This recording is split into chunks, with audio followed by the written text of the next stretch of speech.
आज हम लोग बात करेंगे इलेक्ट्रिक वेल्डिंग के नेक्स्ट पार्ट के बारे में। पुराने लेक्चर्स में हम लोगों ने 15 पॉइंट तक कवर कर लिए थे। एग्जाम पॉइंटर सीरीज चल रही है जो कि बहुत इंपॉर्टेंट रोल प्ले करेगी आपके एग्जाम्स में। स्टार्ट करते हैं आज का लेक्चर। तो यहाँ पर इंपॉर्टेंट पॉइंट जिसके ऊपर क्वेश्चंस आए हुए हैं, रिविटिंग के ऊपर क्वेश्चंस आए हुए हैं। पेन सेलेक्ट कर लेता हूँ मैं। आज ब्लू पेन से कवर करते हैं, थोड़ा सा देखते हैं। तो देखो, रिविटिंग के ऊपर क्वेश्चन आए हुए हैं कि रिविटिंग क्या होता है, इसके ऊपर कई बार पूछा गया है और कहाँ पर हम लोग रिविटिंग का प्रोसेस यूज करते हैं।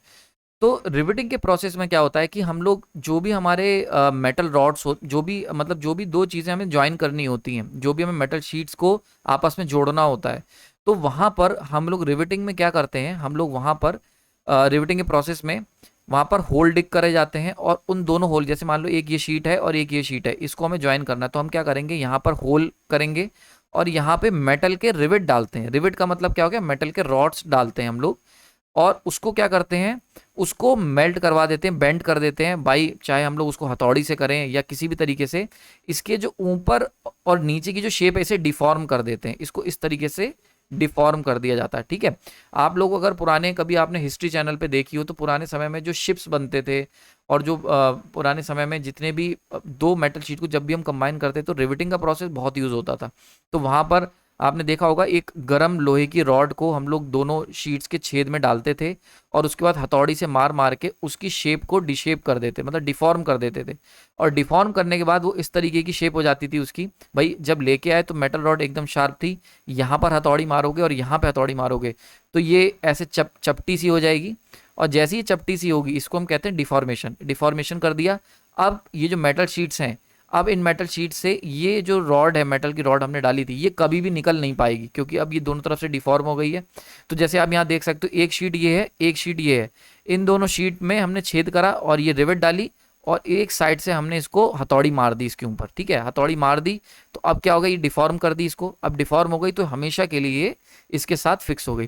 तो इस प्रोसेस को हम लोग कहते हैं रिवेटिंग। ठीक है, तो आज भी ये प्रोसेस बहुत कारगर है और इसका इस्तेमाल हम लोग प्लेन में करते हैं। बहुत इंपॉर्टेंट क्वेश्चन ही पूछा गया था कि रिवेटिंग का प्रोसेस कहाँ यूज करा जाता है, तो आपको याद रखना है रिविट्स यूज करे जाते हैं एयरक्राफ्ट में आज भी। ठीक है, तो देखो इस तरीके कुछ दिखता है, जैसे ये मेटल शीट है, मैंने यहाँ पे पिक्चर डाली हुई है।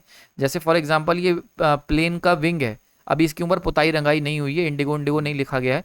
तो ये देख सकते हो आप, ये मेटल शीट आई एक, ये दूसरा आया, इसको इसके नीचे रखा, छेद करा, रिवेट डाले, उनको ठोक पीट करी, तो आप देख रहे हो इनको हमने डिफॉर्म कर दिया।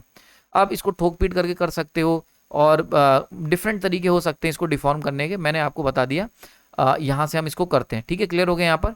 तो ये चीज़ हम लोग इस्तेमाल करी जाती है जब हम लोग वेल्डिंग का प्रोसेस करते हैं। तो जनरली हम लोग हीट को क्रिएट करते हैं और मेटल को आपस में फ्यूज करने के लिए, है ना। लेकिन रिवेट के अंदर हम लोग क्या करते हैं, ऐसा नहीं करते। तो रिवेट के अंदर हम लोग रिवेट ऐसी जगहों पर हम लोग ये ज्वाइनिंग के लिए यूज करते हैं, वेल्डिंग के लिए यूज करी जाती है रिवेट, जहां पर बहुत ही मेटल थोड़ा सा ना सेंसिटिव होता है टुवर्ड द हीट। जैसे एयरक्राफ्ट हो गए जिसके अंदर एल्युमिनियम का हम इस्तेमाल करते हैं, एल्युमिनियम एंड एल्युमिनियम के अलॉयज के, तो वहां पर हम लोग उनको हीट करके सोल्डरिंग करना बहुत ही मुश्किल काम है नॉर्मली। मतलब अगर हम उनको डायरेक्टली हीट करेंगे वेल्डिंग के थ्रू तो वो वेल्डिंग करना वहां पर बड़ा मुश्किल होगा, कि वेल्डिंग के अंदर हम लोग बहुत ही हाई टेम्परेचर जनरेट करके मेटल को ज्वाइन करते हैं। तो इसीलिए हम लोग रिवेट का प्रोसेस आजमाते हैं। साथ ही साथ एक तो नीटनेस बहुत अच्छी है और स्ट्रेंथ बहुत तगड़ी मिलती है। तो रिवेट जब भी हम यूज करते हैं तो वहां पे हमें स्ट्रेंथ और नीटनेस ये दोनों चीजें मिल जाती हैं, और आपको पता है कि प्लेन के अंदर दोनों चीजों की बहुत ज्यादा रिक्वायरमेंट होती है। तो इसीलिए रिवेटिंग का प्रोसेस कहाँ यूज करा जाता है, एयरक्राफ्ट में हम लोग इसका इस्तेमाल करते हैं। नेक्स्ट आयो, आपको समझ में आ गया होगा। 17 पॉइंट की बात कर लेते हैं। Spot welding is mainly depends on, अब यहाँ पर आपको पता है कि रेजिस्टेंस वेल्डिंग जो है उसी के बहुत सारे पार्ट होते हैं। मैंने 4 पार्ट आपको बताए थे। एक हो गया बट हो गया, स्पॉट हो गया, देन सीम हो गया, एंड एक और आई थिंक मैं नाम भूल रहा हूँ, एक और हम लोग यूज करते हैं। ठीक है, 4 प्रोसेस हम लोग इस्तेमाल करते हैं वेल्डिंग में, रेजिस्टेंस वेल्डिंग में, है ना। तो उसमें से एक हमारा जो स्पॉट वेल्डिंग होती है वो 2 चीज़ों के ऊपर डिपेंड करती है। एक तो हीट कितनी जनरेट हुई प्रोसेस में, यानी कि भाई जब हमने करंट फ्लो करवाया तो वहां पर हीट कितनी फ्लो हुई because of the contact resistance, and second pressure कितना तुमने अप्लाई करा। मतलब आपको दोनों चीजें करनी पड़ेंगी। जैसे एक तो प्रेशर अप्लाई करना पड़ेगा ऊपर नीचे छेद करने के, मतलब वहां पे वेल्डिंग करने के लिए, दोनों को स्पॉट वेल्डिंग करने के लिए, और दूसरा हीट जनरेट करनी पड़ेगी। तो याद रखना, इस पे क्वेश्चन आया हुआ है। तो ये प्रेशर पे भी डिपेंड करती है और हीट जनरेशन पे भी।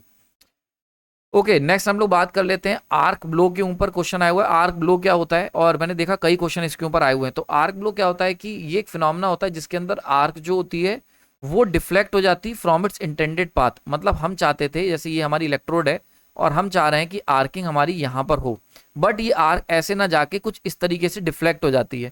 इस आर्क डिफ्लेक्शन को ही हम लोग क्या कहते हैं, आर्क ब्लो का नाम देते हैं इंटेंडेड पाथ से, due to the magnetic forces की वजह से ऐसा होता है।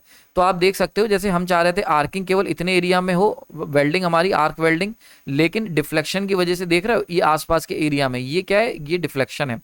तो यहाँ पर मैंने इसकी एक पिक्चर और भी डाली हुई है। जैसे हम चाहते हैं आर्किंग हमारी बिल्कुल यहाँ पर होनी चाहिए, बट आप देख सकते हैं ये इस तरीके से डिफ्लेक्ट हो गई।